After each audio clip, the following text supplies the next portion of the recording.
Ja, dit is de 29e keer dat de uitgereikt wordt. De Geneet van het Leven Award. Van hem naar chef Diederen, die hem maar liefst 7 keer gewonnen heeft in die 29 jaar. Want als aannemers, het begint langzaam een beetje bij chef Diederen in de buurt te komen. Hij heeft 4 keer gewonnen met een liedje voor Noord-Zuid. Hij heeft vorig jaar gewonnen samen met Chantal Jansen voor het laatste liedje. En we kunnen nu bekendmaken dat datzelfde liedje van vorig jaar dit jaar weer de winnaar is. Lex Uiting. De award, de Geneet van het Leven Award is voor dich alweer. Alweer? Ja, wordt het al een beetje gênant? Of, nee, ik vind het trouwens gar niet gênant. Ik vind het super lief dat je allemaal gestumpt hebt natuurlijk. Ja, het is een mooie eer. Ik kan niet ontkennen voor het laatste liedje. Nou het laatste liedje klinkt en iedereen nog één keer zingt. Heb je er nog plaats voor op de schouw? Nou, we zien ons huis in Amsterdam aan het verbouwen.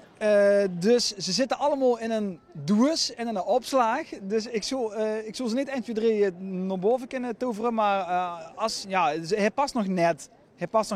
Er kan er nog één langs. Je bent op een gegeven moment de Lex Uiting Award als het zo doorgaat. Nee, die hier is voor meneer Diederen. Kosten we maar blijven, straks weer het duister, weer de koud. Chantal vond het superleuk. Die had ook een klein postje gedaan op zijn Instagram kanaal. En als het goed is, luurt het nog van zich huren middels een filmpje. Het is wel lunchtijd, dat zul je maar kennen.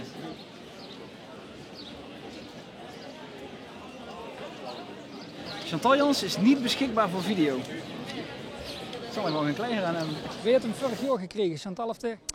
Nee, Chantal zei vorig jaar, hij is voor dich, de museum hebben. Dus deze moet denk ik naar Amsterdam-Zuid. Dus dan moet ik er naar postzegel op de Aftigmos naartoe willen rijden nou. Dan is het nog net voor middel. Vandaag niet meer lukken, maar dit gaat er ook voor zorgen dat er bij Chantal Jans op de schouw komt. Ik ga een naam geven, ja, zeker.